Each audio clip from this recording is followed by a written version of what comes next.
All right, Jamie, we are live. Welcome. Jamie's my new co-host for the day because Heidi just disappeared. I think she took a lunch break or something. Shame on her. But we are going to talk about a really hot topic today, and that is recruiting strategies for 2021. We're halfway through the year. We're going to talk about what your challenges are, what our challenges have been. We're going to talk about what you're doing right and what you could do better. So if you're a recruiting manager, if you're an HR manager, if you have to hire people and you've experienced some hiring pains this year, this Facebook Live is for you today. We're going to share some great insights. We're going to give you some really good ideas, and we're going to help you with your recruiting. So how's that sound, Jamie? Sounds fantastic to me. Okay, we're going to do it right after this intro. You ready? Ready. Hit it. Bam. 10, 9, 8, 7, 6, 5, 4, 3, 2, 1, 0. We have the biggest news ever in history right now that we're about to.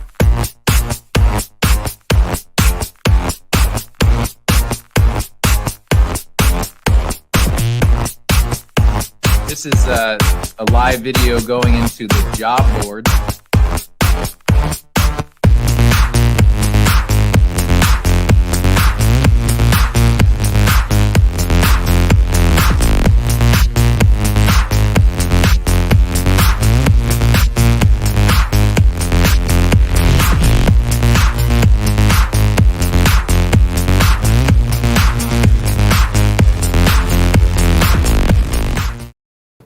Guess what, Heidi? What, Steven? You're just in time.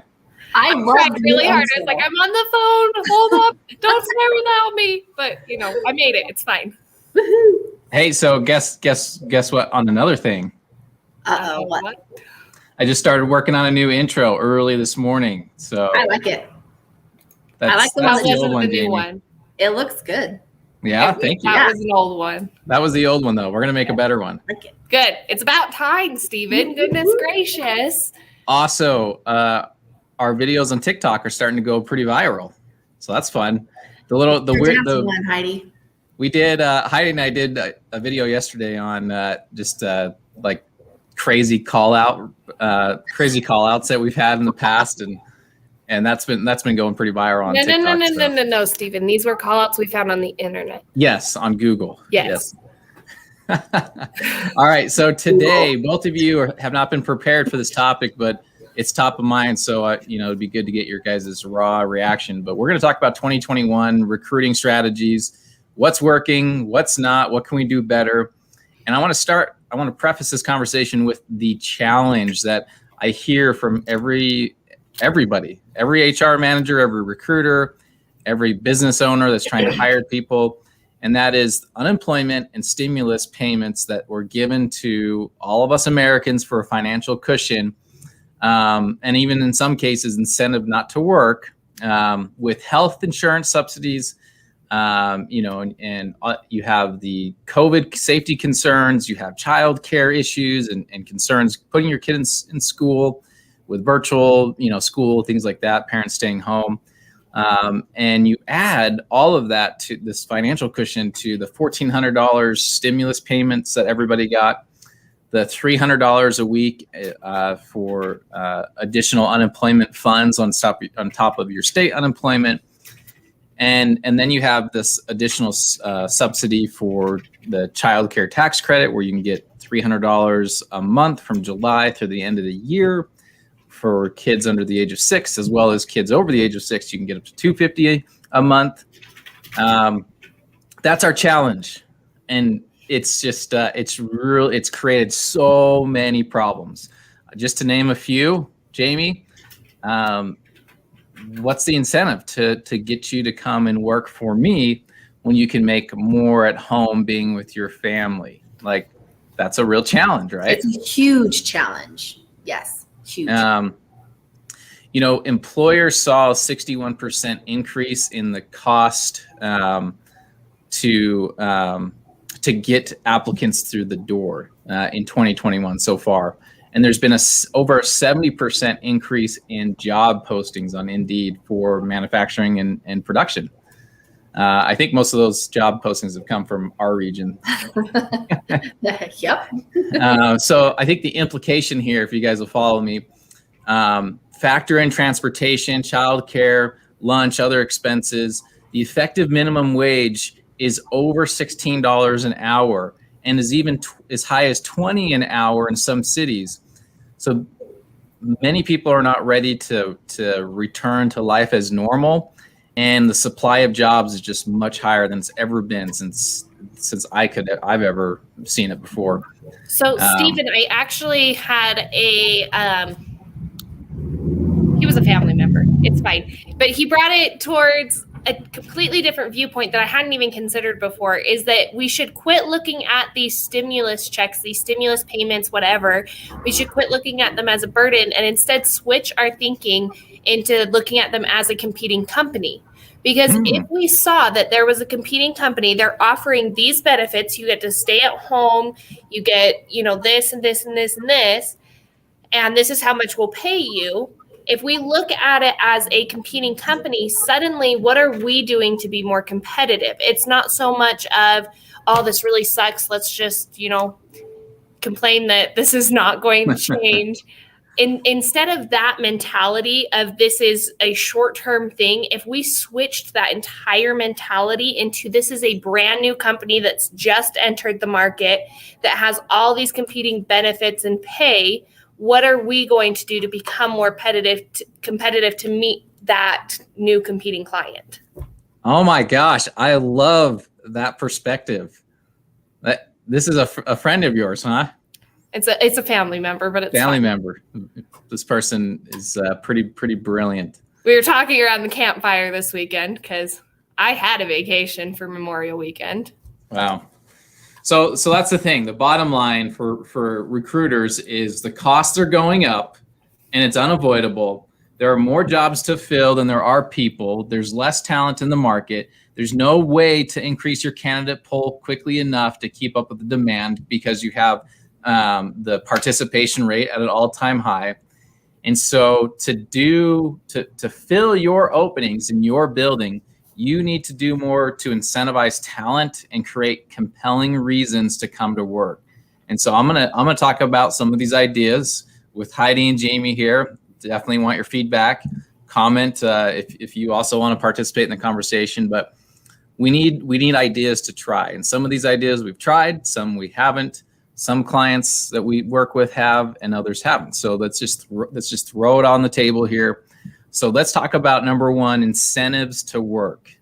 Just 2 or 3 ideas. Pay rates. Okay, I was like, are you wanting us to talk now?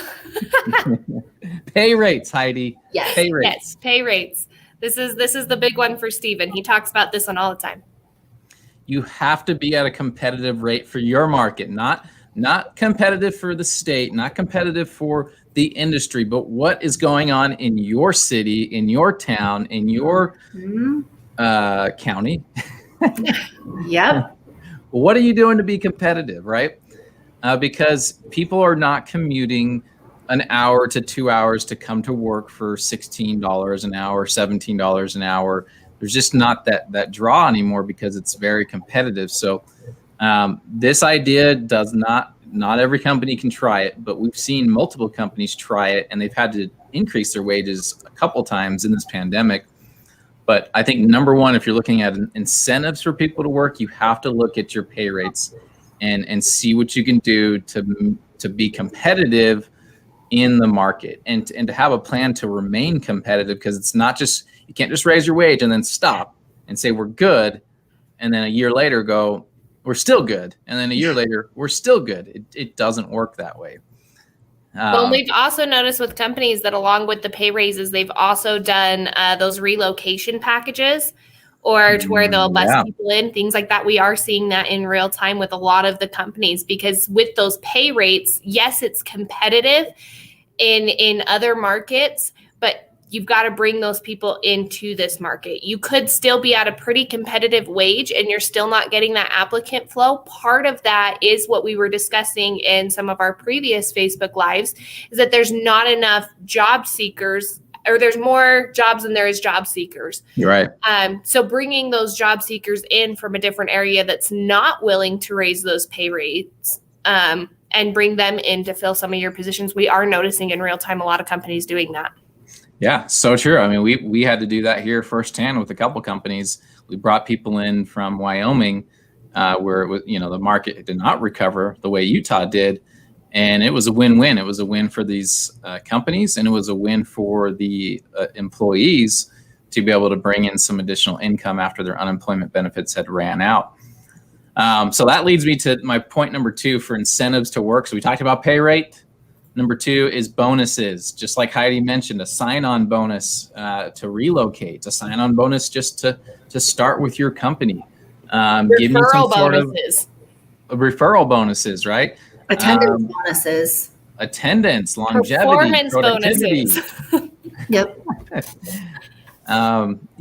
Things that keep people engaged and feel good about the job that they're doing, to feel, rewarded for the hard work that they put in. Because let's face it, everybody that is working right now, they're putting in a lot more time, a lot more effort than they've had to in the past, because everyone is running so lean that there's no other choice. So what are we doing? What are you doing to reward your team for going above and beyond? And what are you doing to attract people to, like, there's only a few people you can attract when you say, hey, we're going to work every weekend, and we're going to, you're going to get one day off in a month, and you're going to want to just die because, you're just working 5 12-hour shifts, 6 10-hour shifts. This is a common thing. Like, we weren't seeing this before, but I have seen so many companies that will tell me, are they comfortable working 5 12s? Are they comfortable working 6 10s?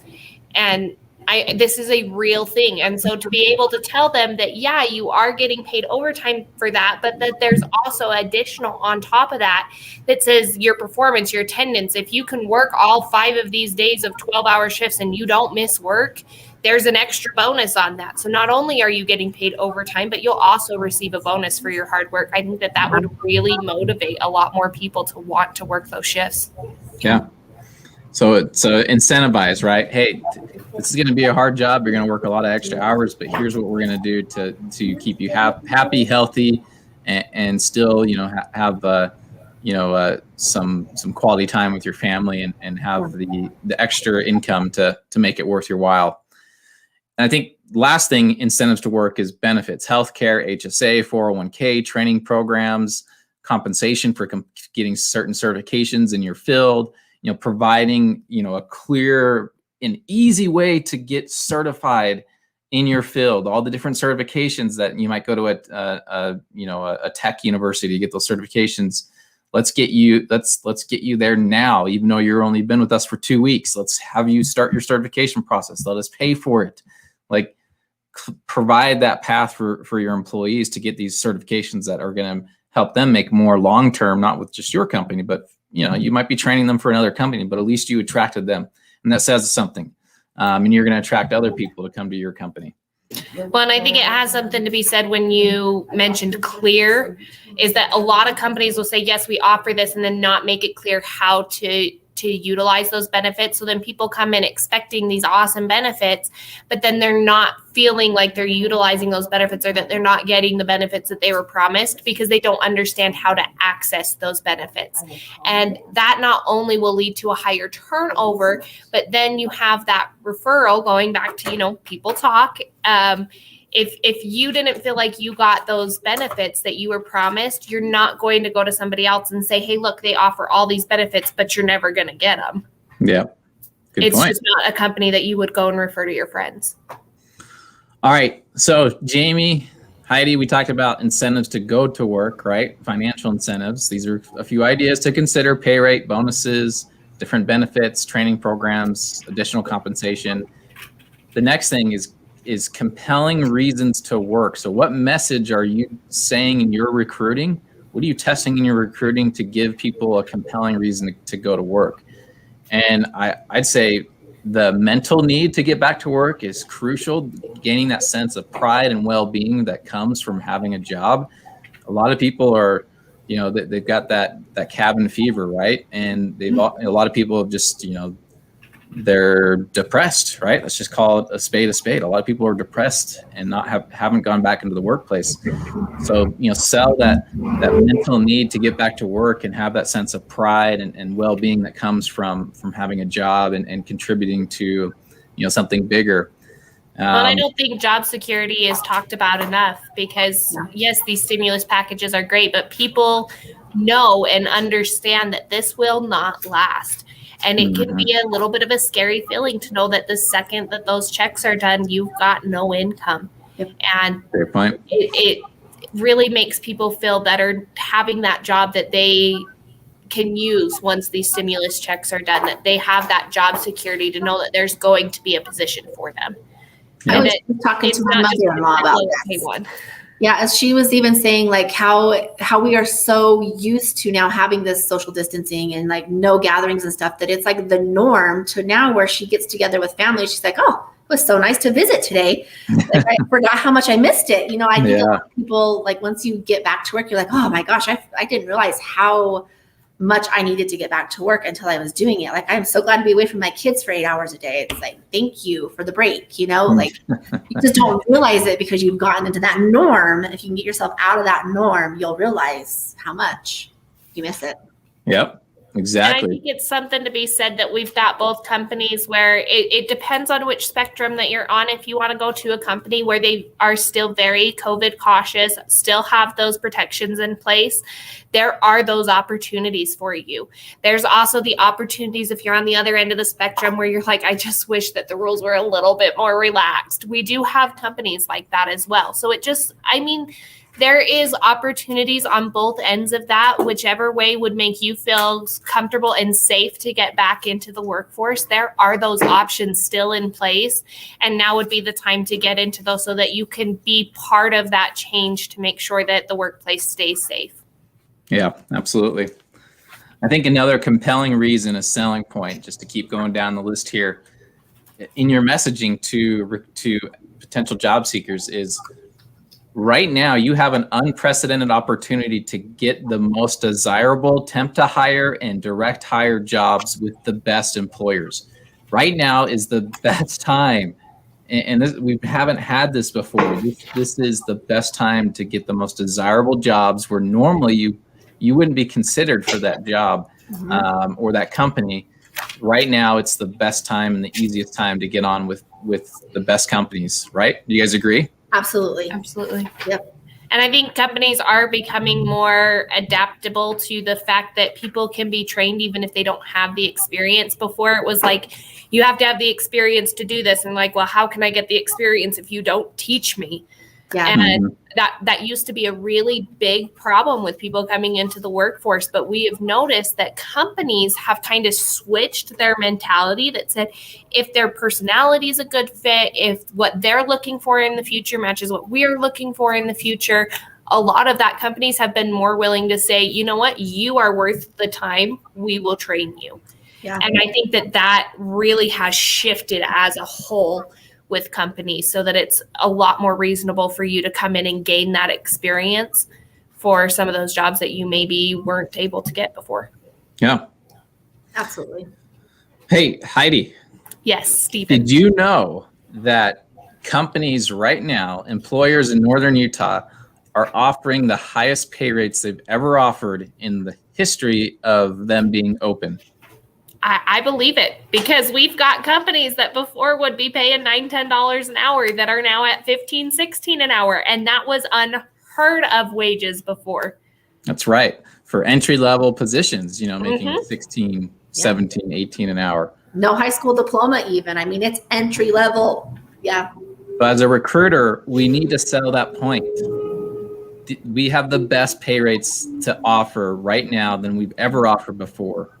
I think another selling point that I'll leave on this strategy for compelling reasons to go to work, to get people to go to work, is you can avoid gaps on your resume. that's always a challenge to talk through, even though you have a valid reason. Hey, it was the pandemic. A lot of people have gaps on your resume. Wouldn't you rather just avoid that conversation completely? Just not have the gap? I don't know. Seems like a novel idea, right? Yeah, I think it's also a good time, like thinking of job experience, like Heidi was saying, is if you've wanted to try something new, you want to get out of where you're at, and just like, now is the great time to do that. Now you can go somewhere that's completely different than anything you've ever done and really see if you like it. Yeah. It's a great time. And P.S., last one, get your spouse off the couch. Yeah. Your children out the door. Your children out of the basement. Well, and mentioning children, that we have people that are just graduating from high school that still are kind of, up in the air. We've got so many options and so many opportunities that are at their fingertips right now that used to not be. Coming straight out of high school, you would see mainly fast food and maybe a few productions in there. But we are seeing this shift that if you're able to come to work even without any previous work experience, you can now land these jobs that before you were not able to. Exactly. Never before where someone fresh out of high school can come and make $17, $18 an hour. Just unheard of. And it's not going to last forever. That's why you've really got to pay close attention to what's happening and maximize on the opportunity. All right. We're 21 minutes in. Let's keep going. So I want to move into. Can I mention one, Stephen? Yeah. Sorry, before we end this Facebook Live. I have one: flexible work schedules. One of the things that's on my list. That's down below. Okay, because I don't feel so bad interrupting now. But one of the things that I, again, with this conversation with my family member, when we're talking about the government as being another competing company, one thing that, staying home and collecting a stimulus check has been great for is that flexible work schedule. You don't have to worry about working around maybe school or kids at school or anything like that. When you have a company that's willing to do those flexible work schedules, you are officially competing with the government on desirability, and you can provide job stability. Kind of like that work schedule at the Department of Workforce Services in Utah. They're only open like 7 a.m. to noon. That's a nice schedule. That's a nice schedule. Okay.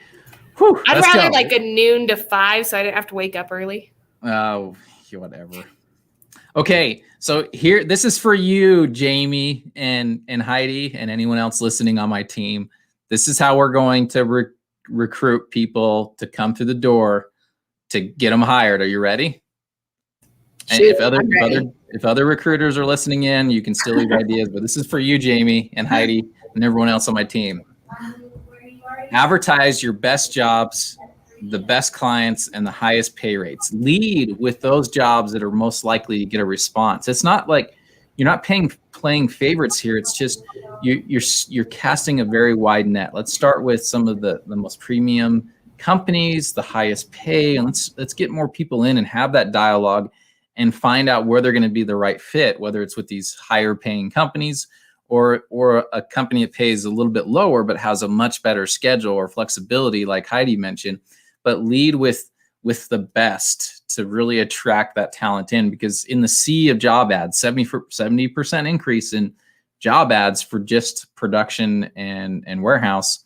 How do we get your attention, right? How do we get you to pay attention to the ad? And that's leading with the best clients, the best jobs, the highest pay rates, and then you filter people through and have those conversations and find what's going to be the best fit. But you've got to have something to attract them to get them through the door. Second thing, build your brand. This should be done at 3 levels: the value of working for a staffing company, the unique value your company offers, and the specific jobs that you offer. All of those are going to be just intertwined in your brand. What's the value of working for a staffing company, working for your company, and then what are the specific jobs that really attract you? So value in your brand is very important, and you guys hear me talk about this all the time. We want you to think of one agency when you wake up and you want to find another job. Another point, strengthen your social proof. Generate more reviews, testimonials, employment awards. Oh, looks like we lost Heidi. She must be taking care of an associate there. But what do people think about when they're on social media? Who do they see? And I think that's the last point, is increase your visibility, Jamie, online and in the real world. Make sure people see you everywhere they go. That's how you activate these job seekers. That's how you get them through the door and make your company irresistible for a job. Pretty simple, right? Absolutely. Superior customer service all the way around. Woo! Yeah. Okay. So current temporary employees. Your challenge, Jamie, is never losing a qualified candidate. All right. Yes. How do we do this? We use our candidate automation process to increase engagement and boost redeployment. All right. Not every company has that. Increase touch points to show that you care. So after an employee starts their first day, reaching out to them, talking to them, how was their first day, their first week? You know, if they unfortunately had to quit a job, or maybe they were let go for whatever reason, you know, do we reach out to them? Do we let them know that we care and we have their best interests in mind? That's just very important. Yep. Create compensation programs that offer compelling incentives to redeploy, right? To start another assignment if one was ended. And if you have companies that assignments are coming to a close, what can you do to maybe extend those dates out? But proactively skill market and redeploy your talent, I think, can really help you with your current employees, right? Absolutely. We love skill marketing in my office. That's one of our greatest likes that we do. We like to find you the job that is best for you, not just send you somewhere to fill a hole. We count you as a person. You are not a robot. We see you as a person. Exactly. We have a heartbeat to us. I feel you. Okay. Referral programs. Woo-hoo! Turn employees into advocates with social media, email campaigns, text campaigns. Have incentives that really drive referrals and ask for them. We have a referral program. It's starting, I think, Monday, Jamie. Yeah, it's coming. Yeah. I don't know if you know about it yet, but yep, I do. You can refer a friend or a family member if they work 100 hours through any one of our client companies through Elwood Staffing. You can get 2, not 1, but 2 tickets to Lagoon, right, Jamie? Yep, and this is not a drawing. Anybody that refers, even if you've never worked with Elwood before, you can walk in off the street and you can give us a referral name, and if that person works 100 hours, you get tickets. Yep. So that's another strategy for recruiters and staffing agencies. Use your referral program. I'm giving out all our secrets, but you know. Here we go. You have to have a village to raise people, right? Here's a fun one. Another point that's really fun. Competitors to target competitors' workers. So, Jamie, here's your challenge. Develop a strong value proposition to win people over to come to your branch versus other agencies. Some of those things that can help you is online engagement, right? Doing Facebook Live content like we're doing today and other social media platforms, doing job fairs, printing material, branded apparel, anything to really get your name out, to get people's attention. Even in-person advertising. I like geofencing, campaigns, marketing campaigns around key locations, right? Some people might be sitting in another agency office, Jamie, and there's an ad that's like, hey, are you at this agency office? Why don't you come over here and come work for this amount an hour? Like it's very specific and targeted. Those are things that you can do to win your competitors' workers. You got to, if you have the right value proposition, you can attract them over, and it happens, right? Yeah. Whew. I'm giving away all our secrets here. So I like this one. Another challenge: maximize the value of your ATS. So this is your applicant system where people are applying and they're going into your database. So here's your challenge, Jamie. Leave no stone unturned. Re-engage and reactivate with everyone in your database. Verify their contact information, their skills, their availability. Make sure that's all up to date. Find ways to naturally develop a relationship, right? Don't just blind. It's not just about a blind text and a blind email. How do we personalize communication to each individual and make them feel like they're the most important person in the world, and re-engage and find out where, what they're looking for and what's going to be the best fit. Lastly, define your employment value proposition, your EVP. Clearly define your why. Why should someone work for a staffing company, Jamie? Why would someone choose your company over anyone else, or choose your client's company versus others, right?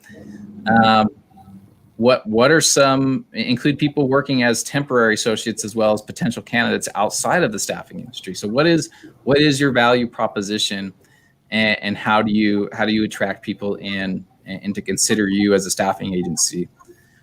So those are just a few strategies. We've gone 30 minutes into this, one of our longest Facebook Lives, Jamie. Yeah. What do you think? It's all good information. And you cannot just do one thing right now in the market and expect it to have results. You just can't. You have to do everything, and you have to do it multiple times a day, consistently, week after week after week, in order to have success in filling assignments and filling jobs. That's how it is right now. You're not just competing with the government. You're competing with other agencies. You're competing with people hiring off the street. You're competing with colleges and educations. And everyone's competing against everybody. So you really have to be those ones that not only superior customer service, because if you don't treat people right, it doesn't matter what you do, you're not going to get people. So you have to have your superior customer service. But again, you just have to be available, answer questions, be nice, and be there. Be consistent, and you'll have success. Yes. Yep. So Heidi, welcome back. Thank you for providing superior customer service. I had to jump off for a quick minute. We just had an associate call in, got him a job. Woohoo! They're coming in like the next 15, 20 minutes to get set up, but yeah. So here's what you can do on your own. You missed a couple of this, Heidi, but Sorry. There's so much more to your staffing firm, to your branch, that you can do to recruit better at little to no cost over what you're doing currently. You guys know me. I'm a numbers guy. It's all, if I can reduce the costs, I will, and then maximize my ROI. But there's things you can improve selling, get clients that have, maybe better jobs, higher paying jobs, have better reputation in the market. You can train your team, your team of recruiters, to improve their job postings, write better job postings, provide amazing service, superior customer service. We wrote the book on it, right? Social sharing, working with clients, defining your EVP. Jamie, what's your EVP? Do you remember? I don't remember what the acronym stands for, but employee value proposition. Why would they work for a staffing company? Why do they work for your company versus any others? Why do they work for your client companies? What do we do to attract them through our value, right? Building social proof, doing what we're doing right here. What are we doing here for 33 minutes? Building our brand. Building our brand, which goes to grassroots brand building. Low-cost advertising, being on the job boards. And so these are just a few ideas. So if you're wondering how Elwood can help you, you want to talk to the experts, give us a call, email us, and we'll help you. But I hope you'll use some of these strategies to attract job seekers and to help your team to get people faster and get the quality of talent that you need. So with that, we have jobs, over 600 openings in Northern Utah. We have a job fair tomorrow at Autoliv from 2 p.m. to 6 p.m. You don't want to miss it. It's in Ogden. And hey, if you're in Brigham City, you can just go to the Brigham City branch and they've got a job fair all day right there at the branch, right, Jamie? Absolutely. 7 to 5, even after. We'll stay late if you need us. We're here. All right, Heidi, you got jobs over there in Cache County? I got the best jobs, Stephen. It's not just jobs; it's the jobs in Cache County. If you want to get in with some of the top companies, let's talk. Let's talk. All right. Well, thank you, everybody. Thanks for tuning in. We'll see you tomorrow at the job fair. Thanks, guys.